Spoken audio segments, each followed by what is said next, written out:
Hello, I'm Janice. Welcome to Upfront. Our topic today is encouragement. Encouragement of your dreams, your goals, your focus. Encouragement can determine which direction a person takes in life. Encouragement is very important. Here today to discuss his experience on encouragement, dreams, focus, and goals is Nathaniel Mack III, attorney at law. Welcome, Nathaniel. Thank you for having me. Thanks for coming. Nathaniel, you're a Baylor alumni. You played football at Baylor. You attended St. Louis Law School in St. Louis, Missouri. You came back to San Antonio and took the bar at St. Mary's University, passed it the first testing. That's a lot of focus, dreams, and goals to maintain.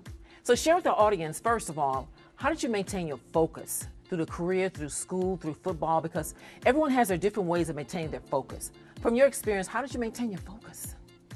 Well, it was definitely a challenge.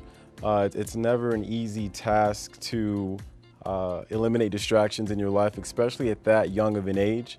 Coming out of high school, being away from my parents for the first time in my life, being around a lot of other young people from all over the country, all over the world for that matter. For one, you definitely want to have certain people around you that have the same focus, have the same goals. I think that's very important. You want to surround yourself with like-minded individuals.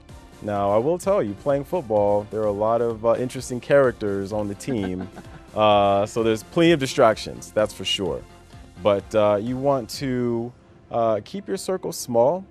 It's great to have friends that you can trust, friends that you can depend on, and I think as long as you surround yourself with people who have the same focus, have the same drive, the same goals, and the same morals, I really think that is the key to staying grounded and staying focused. There will be times where you'll hang out on the weekends, but you can't be partying every weekend if you want to be successful and get good grades in school. That's just the way it is. Just making sure you are responsible, making sure that you understand what's most important, why you're in school in the first place. I think you'll be okay. Very good.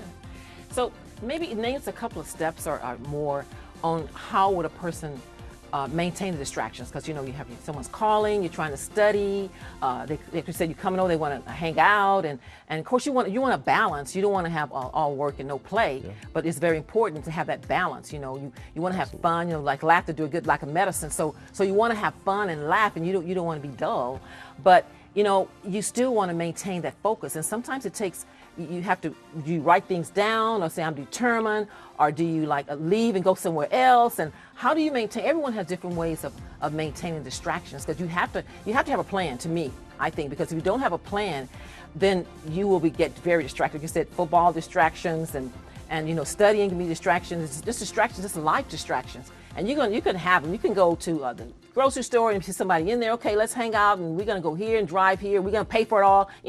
So you have all kinds of distractions. So could you name some steps for the audience, for maybe the younger ones or any age, because everyone has distractions. Age has no bearing on it.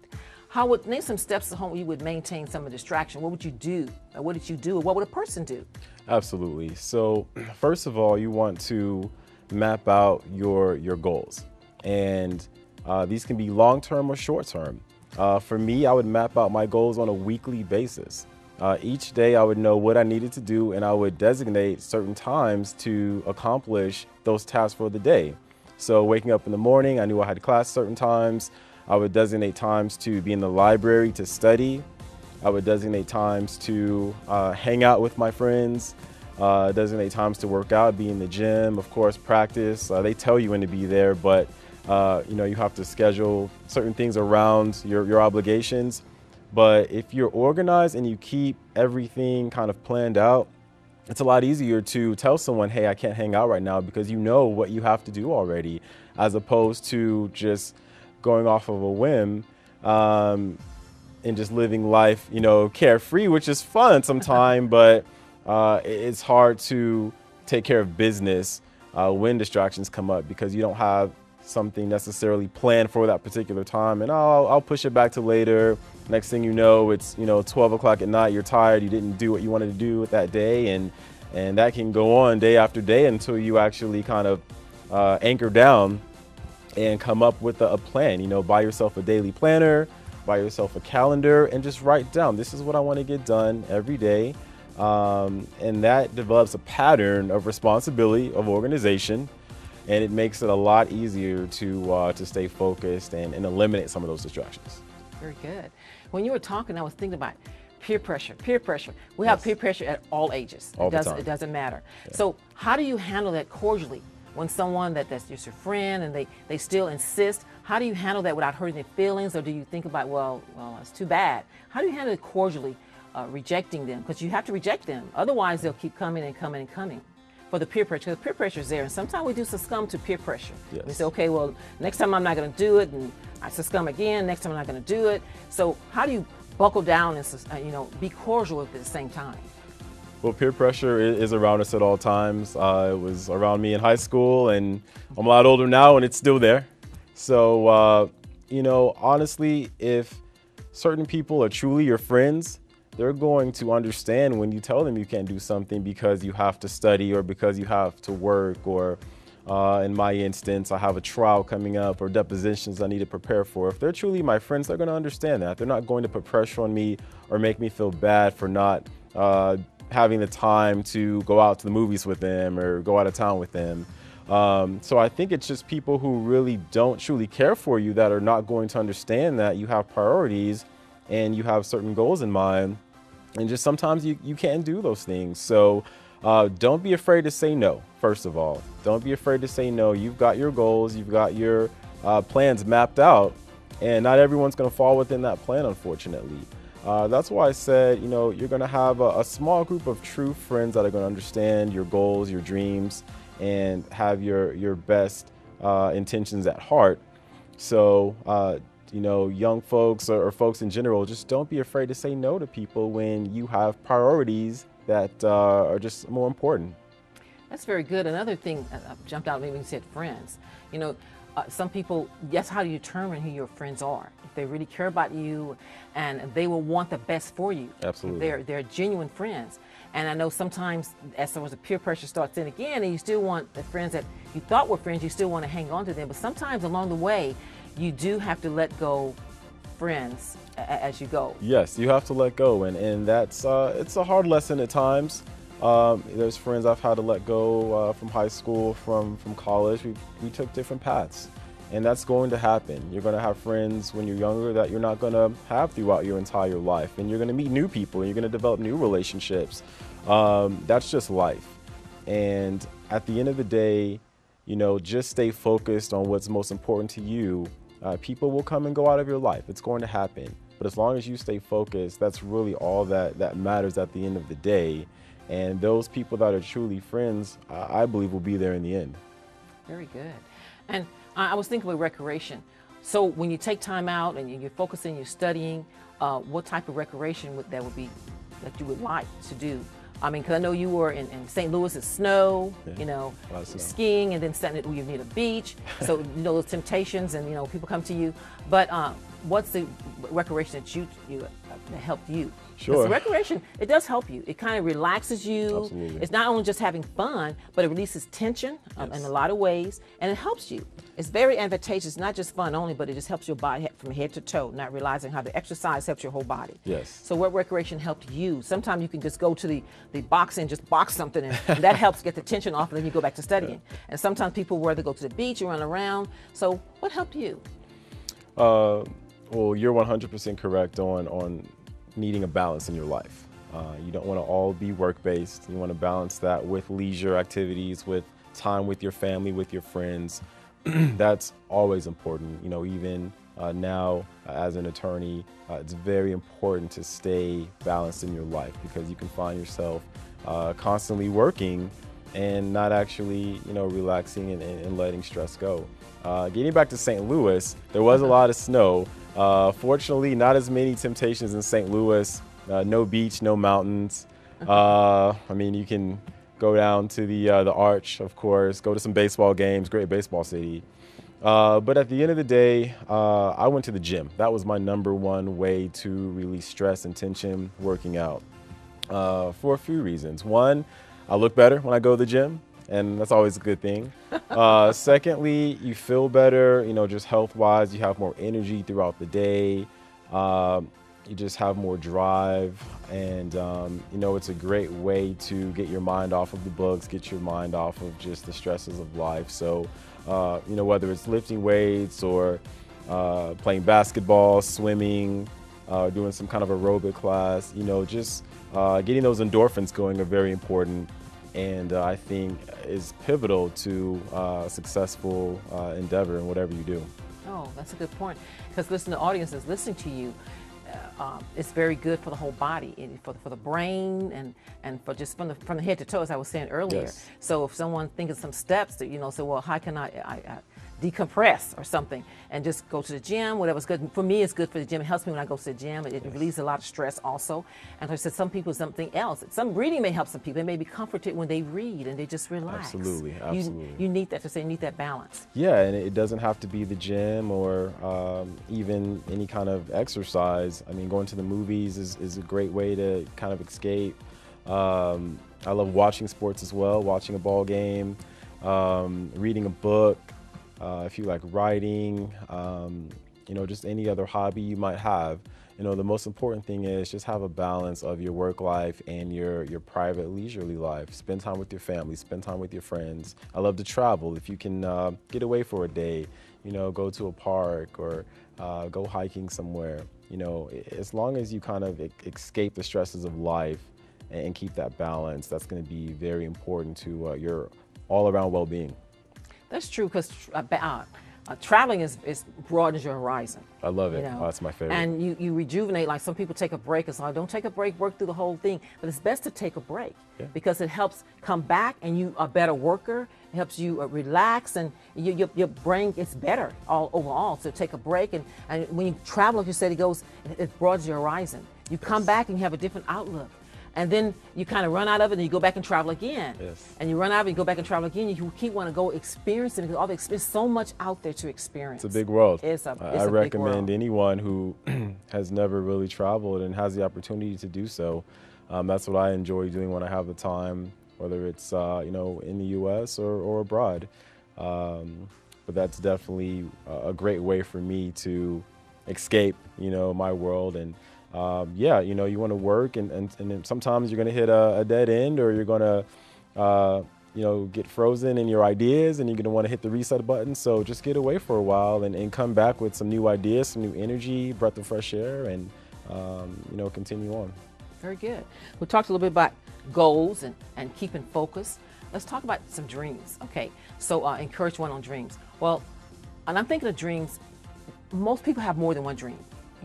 Dream big, but lots of people have lots of dreams. They choose one, and sometimes if you don't get the opportunity to exercise that dream, you can go to the other dream. Because I believe everybody has lots of dreams and goals, and sometimes they let distractions get in the way, and they need to make a list and detail those items so they won't get distracted, because the dreams are there. But the dreams is just there if you don't put action to it. So you need to put action to those dreams.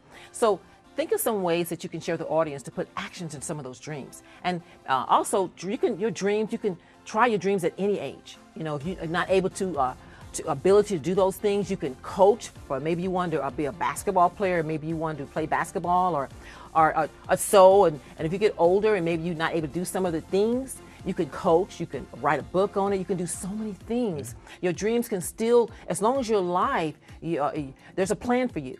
As long as you're alive, there's a plan for you. So you can still continue on and not, as long as you have the ability to do it. Yes. And most of the times, most people statistically have the ability to do it. There's some that don't, but you can do something, So how would you encourage someone to hold on to their dreams? Even if they have one dream and they just go to another dream, there's so many out there that have so many different types of dreams. Absolutely. And they're still there.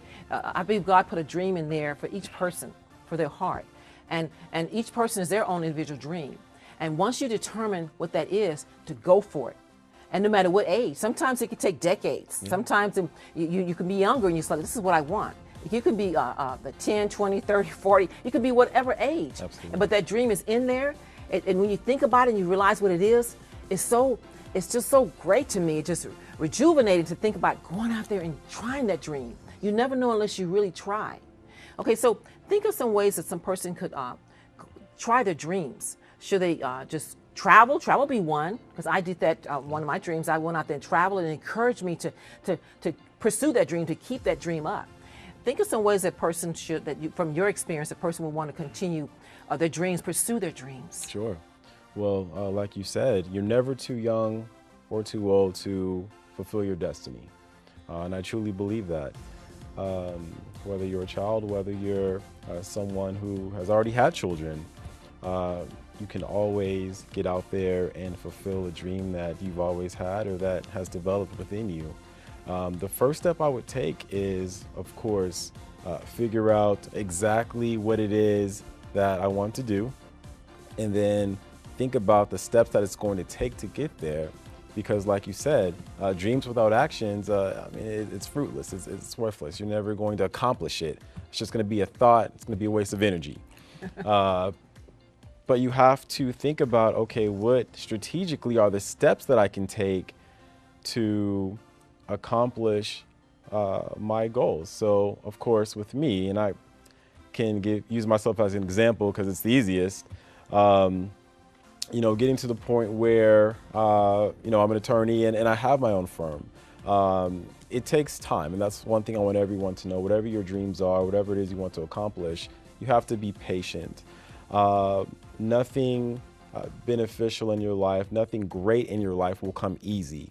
You have to work for it. You have to go through adversity. You have to fight for it. And, that's something that I want everyone to know, because oftentimes people have dreams and they face some obstacles, they face some adversity, and they give up. And I hate to hear those stories. So I'm always wanting to motivate and inspire people like yourself and, like you're doing in the community. And, I want people to know that it's not always easy, but map out a strategic plan and stick with that plan. It's not going to go perfect. There's going to be obstacles. There's going to be adversity, but stick with it. And if you truly want to accomplish that goal, you're not going to let anything stop you or anyone stop you. But it's not always easy. And I don't think people are always preaching that. They're preaching you can accomplish your dreams, but they're not preaching the fact that it's not going to come easily. It's not like always like American Idol, you want it and that's it. No. You get some things like that, but most of the times, and even they worked hard. I'm sure they practiced. They even had adversity. Yes, yeah. That's true. That's true. There's going to be obstacles involved, but the first thing I would do is just map out a plan, because it can be overwhelming to think about your dreams and, how am I going to accomplish this great task that I put before myself? I was overwhelmed many times thinking about it, but if you map it out step by step, you're able to process it easier. You're able to understand, okay, I'm going to do this first. You do that, and then you go into the next step. And before you know it, you're a step or two away from getting to where you want to be. So I think that's the first step. And then also understanding that it's not going to come easy, but it's the fight that makes it so beneficial, makes it so gratifying, the fact that you were able to overcome those obstacles. Very good, very good. Who inspired you along the way? The most inspirations, that helped you, get where you are. Sure. There's a few people. Definitely my parents, my mother and father. My father is from the inner city of Baltimore, Maryland. My mother is from the east side of San Antonio. So, just seeing how they live their lives uprightly and how they've overcome certain obstacles and adversity, which is a theme that you face in life many times. But just the example they set for me is what gave me the foundation to accomplish, the things that I did, and the ability to understand what's most important in life. Also, my grandfather, my namesake, my father's father, who set a great example as well, and of course passed it down to my father, who passed it on to me. And hopefully I can pass that on to future generations as well. But he led a great example for our family. Of course, Dr. King is someone that I cherish greatly as well, and I think is an American icon and hero, the examples he set. So, those are definitely people that have helped shape who I am today. Of course, all my family, just the inspiration my family has been in general. I have a great family, so I'm always very thankful for having them in my life. And then, of course, just being grounded in Christ. That's the most important thing, and that's something I definitely wanted to mention. I wouldn't be where I am today if it wasn't for, my faith and just the strength that I've been given, the opportunities I've been given that I don't deserve. And, but the mercy and grace of God has put me in this position, and, I want to use those blessings to bless others. So, yeah. So giving back, and people think sometimes when they're blessed, they continue that and make that like a ripple effect and bless others. Yes. And it just continues and continues. Absolutely. I'm involved in the Boys and Girls Club here in San Antonio. And, I love being around young folks, love inspiring and encouraging young folks to accomplish their goals, accomplish their dreams. I love igniting that fire within them and just letting them know that, you can be anything you want to be. Don't listen to people, naysayers, people saying negative things. Don't listen to doubters, and just stay focused and know that if I can do it, you can do it. So just, being a blessing to others and just spreading, that confidence amongst young folks, I think this is important. And because the children are our future, and they watch us, and that's the way they take their strength from other people, and their path away from other people. They look at other people, and people don't, and some adults don't realize, or maybe some siblings don't realize that they're being watched, yeah. And people are watching them. Yes. And their families watching them, and they're our future. Yes. And so that's what what helps the world now is the future. Absolutely. Children are like a sponge. Mm-hmm. Even when you don't realize that they're watching your every move. They're looking to see how you talk, what you say, how you dress, music you listen to, the food you eat. So, I'm the oldest of four, so I learned early on, to set a good example and just to always live your life like someone is watching you, because you never know. And they are the future, and they're only going to go as far as you prepare them. So it's important to give them an opportunity to be successful and take this world to the next level. Very good. The old saying, garbage in, garbage out. Yeah. And so that's what happens. If you wonder, why did it come out? Well, it had to be in you in order to come out. Right. Right.